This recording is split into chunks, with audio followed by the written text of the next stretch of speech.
All my drunk, they're over there. Look, give my mum and dad a round of applause.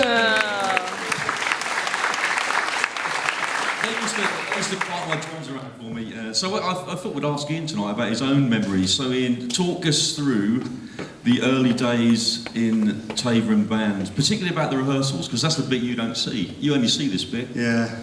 Yeah. Well, so my first rehearsal was up at Sproston's, whatever it was, a training centre, wasn't it, Eve? Somewhere like that, because we used to practice twice a week, Tuesdays and Fridays. Yeah, we used to practice twice a week, Sproston and then Taverham at the Nightingale School when we first started back then.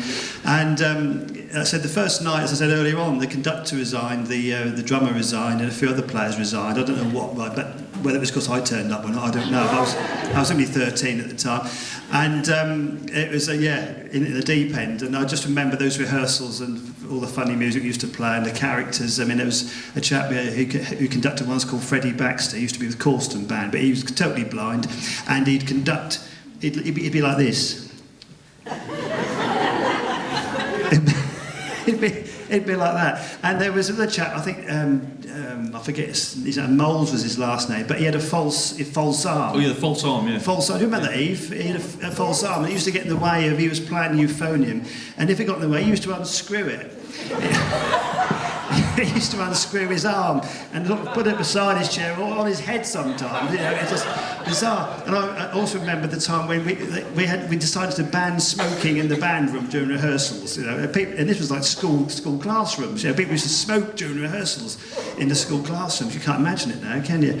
And it's just some amazing times, funny times. So what actually happened then after you decided to put the instrument down and pick up the conducting stick? Well, when I think I was 18, I was assistant musical director when I was 18, and then the conductor had left, and then there was a vacancy, so I thought, well, I'll apply for it. I remember there was Peter Spurgeon, I think there was Derek Harden, there's a few other people, and I think Bob Tyler was there, and Jeff Bedford, there's a few others, and they gave me the job. They gave me the job to conduct when I was 27. Yeah, 27 when I became conductor. And they gave me the job. Don't know why, but... Yeah, they say if you can't play an instrument, they give you a couple of sticks and call you drummer. And if you can't do that, they take one away and call you conductor. Thank you. So talk to us, there is a story that I know we're keen to talk about, and this is the incident with the Wasp. It involved Sister Beverly, I understand. I will say, because people ask me the question, John, is about being a conductor, that I've never had any training at all. I'm completely self-taught. I've never had any training to conduct. I know a lot of people ask me. Round of applause, I think. Self-taught. Yeah. You can tell, can't you? Just by watching the Wasp story. Yeah, Bev, this was you, wasn't it? When Bev was playing Flugelhorn, we were playing at Mannington Hall. You know Mannington Hall up near Holt Way, isn't it? We were playing at Summer Fete, and Bev was playing Misty on the Flugelhorn. The band were playing, and Bev was playing Misty. And during the solo, this Wasp came after her, and she just ran. We were just playing, the accompaniment carried on, and Bev had disappeared, and she was running across the grass with this Wasp chasing her. That was fantastic. I wish I had been there, Bev.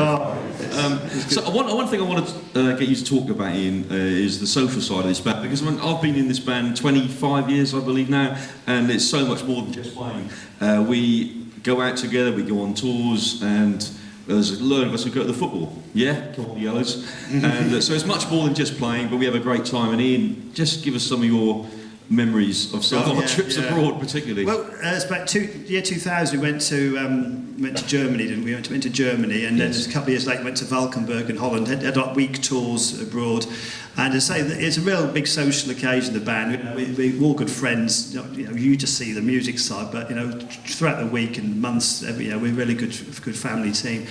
And we also have a fancy dress night where everyone has to come in fancy dress as a piece of band music. I was Phantom of the Opera. Roger was Spider-Man on the trombone, and he was at the cash point in Valkenburg, drawing out some cash, and there was Batman. Who was Batman? There was one of them, wasn't it? as Batman. I don't know, but I know Graham's hiding up. Graham was Barbie Girl.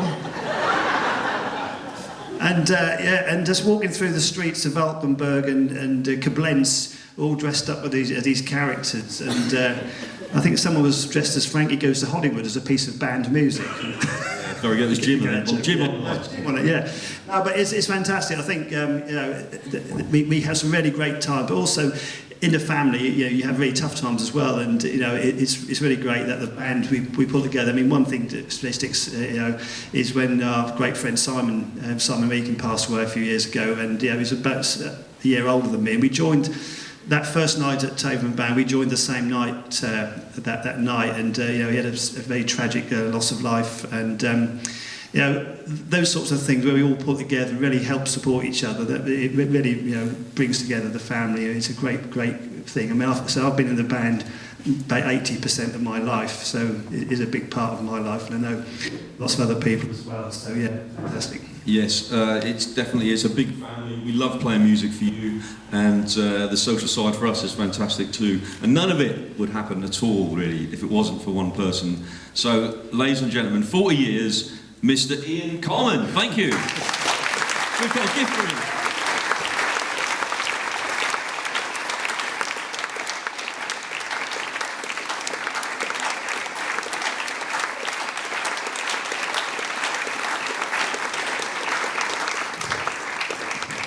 Thank you, John. John Clarke, thank you, John. Thank you.